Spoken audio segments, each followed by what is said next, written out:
दोस्तों, सबसे पहले इस हेडलाइन को देखिए। हरियाणा के भिवानी में 19 साल की मनीषा की हत्या ने पूरे देश को हिलाकर रख दिया है। मनीषा प्रोफेशन से एक टीचर थी और 11 अगस्त 2025 को वो नर्सिंग कॉलेज में एडमिशन की डिटेल्स लेने अपने स्कूल से निकली थी, लेकिन वो घर वापस नहीं आई। इस घटना के 2 दिन बाद 13 अगस्त को उसकी डेड बॉडी एक खेत में मिली। पुलिस के मुताबिक उसके शरीर पर गहरे घाव और जलने के निशान थे, यानी मनीषा के साथ बहुत ही क्रूएल और ब्रूटल तरीके से क्राइम किया गया था। और इस दर्दनाक घटना की खबर जैसे ही चारों तरफ फैली, लोगों का गुस्सा फूट पड़ा। देखते ही देखते लोग सड़कों पर उतर आए।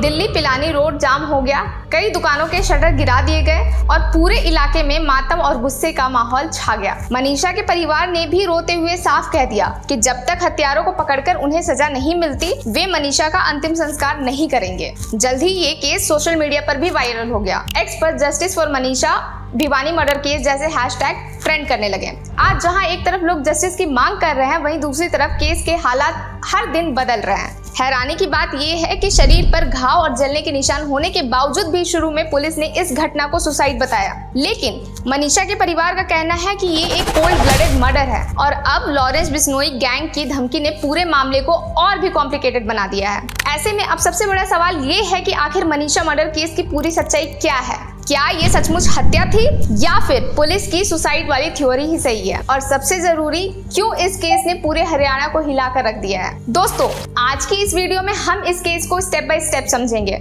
इसमें हम बात करेंगे मनीषा की लाइफ, उसकी मौत, पुलिस इन्वेस्टिगेशन, पोस्टमार्टम की कंफ्यूजन, सीबीआई इंक्वायरी और इस केस से जुड़े सोशल और पॉलिटिकल एंगल्स की। साथ ही जानेंगे कि आखिर इस केस ने हरियाणा की लॉ एंड ऑर्डर पे कौन से सवाल खड़े कर दिए हैं। तो चलिए शुरू करते हैं।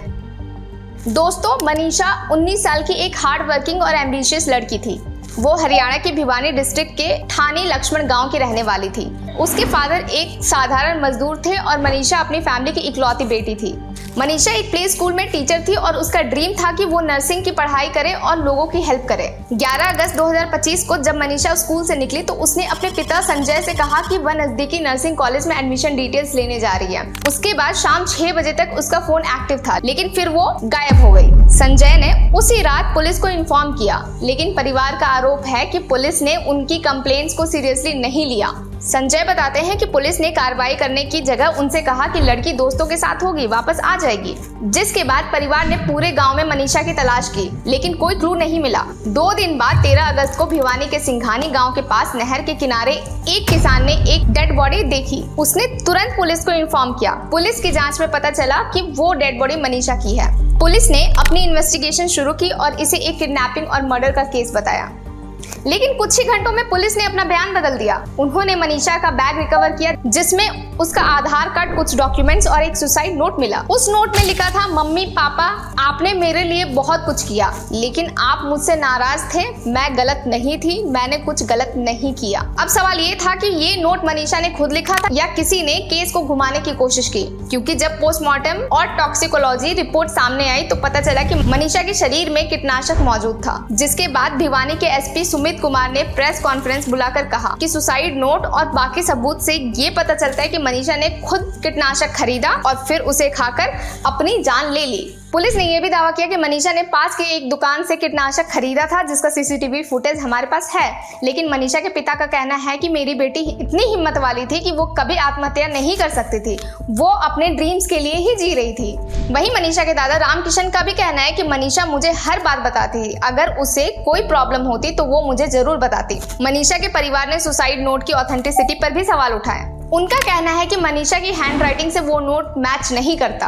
मनीषा के परिवार ने भी ये क्वेश्चन उठाए कि अगर मनीषा ने खुद पॉइजन लिया था तो उसके गले पर घाव और जलने के निशान कैसे आए? इसी बीच एक महिला जर्नलिस्ट की रिपोर्ट ने एक नया कंट्रोवर्सी खड़ा कर दिया। रिपोर्ट में बताया गया कि पिछले 1 महीने से मनीषा को उसके पेरेंट्स और मैटरनल अंकल द्वारा मेंटल और फिजिकल टॉर्चर किया जा रहा था, क्योंकि वो एक नाबालिग लड़के से मिलती थी। हालांकि परिवार ने इन एलिगेशंस को डिनाई किया है, लेकिन इस खुलासे ने इन्वेस्टिगेशन को और कॉम्प्लिकेटेड बना दिया है। दोस्तों, लोगों का गुस्सा आज सिर्फ मनीषा की मौत पर नहीं है, बल्कि पुलिस की नेग्लिजेंस पर भी है। इस मामले पर नेशनल ह्यूमन राइट कमीशन ने भी हरियाणा के डीजीपी से जवाब मांगा है। वहीं प्रोटेस्ट को तेज होता देख सरकार ने भिवानी और चरखी दादरी में 48 घंटे के लिए मोबाइल, इंटरनेट, SMS और डोंगल सर्विसेज बंद कर दिया था। इन प्रोटेस्ट के दौरान पुलिस ने 50 से ज्यादा यूथ और कुछ जर्नलिस्ट को अरेस्ट किया, जिससे लोगों का गुस्सा और बढ़ गया। इस बीच रेसलर विनेस फोगेट ने भी लोगों के समर्थन में आवाज उठाई और उनकी इमीडिएट रिलीज की मांग की। उन्होंने कहा कि अथॉरिटीज को प्रोटेस्ट को दबाने में समय गंवाने के बजाय असली मर्डरर्स को पकड़ने पर ध्यान देना चाहिए। दोस्तों, इस केस में सबसे ज्यादा कंट्रोवर्सी पोस्टमार्टम रिपोर्ट्स की लेकर हुई है। पहला पोस्टमार्टम भिवानी सिविल हॉस्पिटल में हुआ था, जिसमें बताया गया कि मनीषा की मौत पॉइजन की वजह से हुई थी,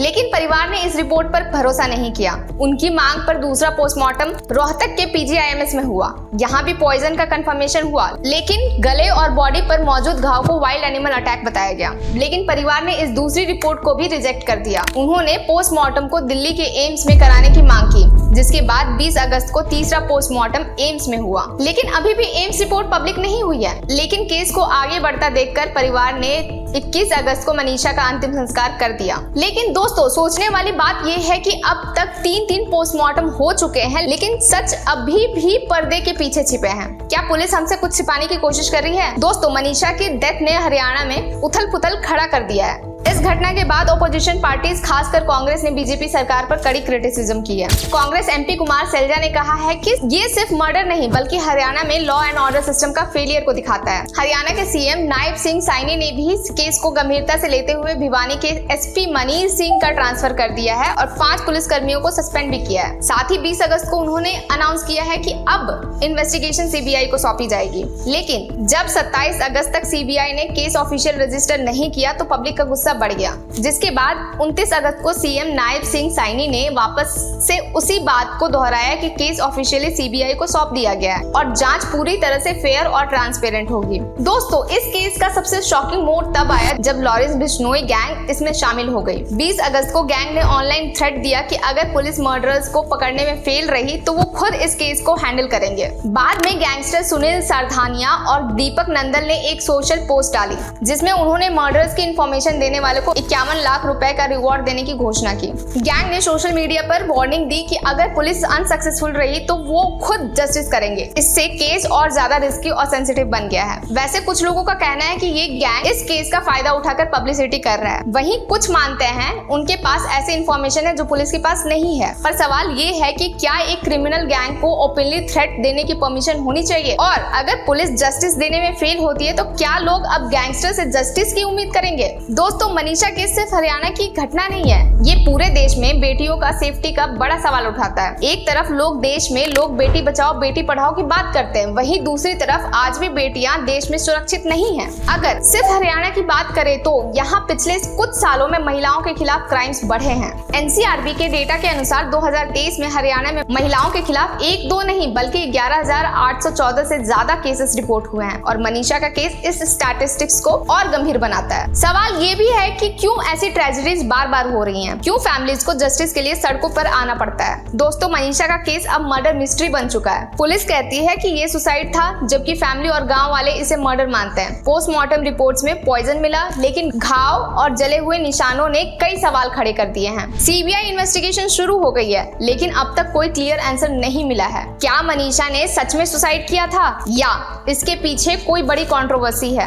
क्या कोई था जिससे उसे खतरा था? क्या नर्सिंग कॉलेज जाने की बात में कोई हिडन ट्रुथ है? और सबसे बड़ा सवाल ये है कि अगर ये मर्डर था तो हत्यारों को अब तक क्यों नहीं पकड़ा गया? मनीषा केस हमें ये सोचने पर मजबूर करता है कि हमें कैसा सिस्टम चाहिए। एक ऐसा सिस्टम जहां पुलिस तुरंत एक्शन ले, इन्वेस्टिगेशन ट्रांसपेरेंट हो और विक्टिम्स को जस्टिस के लिए सड़कों पर ना उतरना पड़े। हमें ऐसे पुलिस रिफॉर्म्स की जरूरत है जो आम लोगों के भरोसा जीत सके। इसके लिए एक सेंट्रलाइज्ड डेटाबेस होना चाहिए, जिससे बार-बार नेग्लिजेंस करने वाले ऑफिसर्स पर स्ट्रिक्ट एक्शन लिया जा सके। साथ ही समाज में अवेयरनेस भी बढ़ानी होगी। दोस्तों, मनीषा मर्डर केस एक हार्ट ब्रेकिंग ट्रेजेडी है जिसने पूरे देश को झकझोर दिया है। ऐसे में क्या मनीषा को जस्टिस मिलेगा? क्या CBI इन्वेस्टिगेशन सच सामने लाएगा? और सबसे जरूरी, क्या हम अपनी बेटियों को सुरक्षित रख पाएंगे? आप इस बारे में क्या सोचते हैं? अपने थॉट्स कमेंट में जरूर शेयर करें। अगर आपको लगता है कि मनीषा को जस्टिस मिलना चाहिए तो इस वीडियो को मैक्सिमम लोगों तक शेयर करें। Thanks for watching.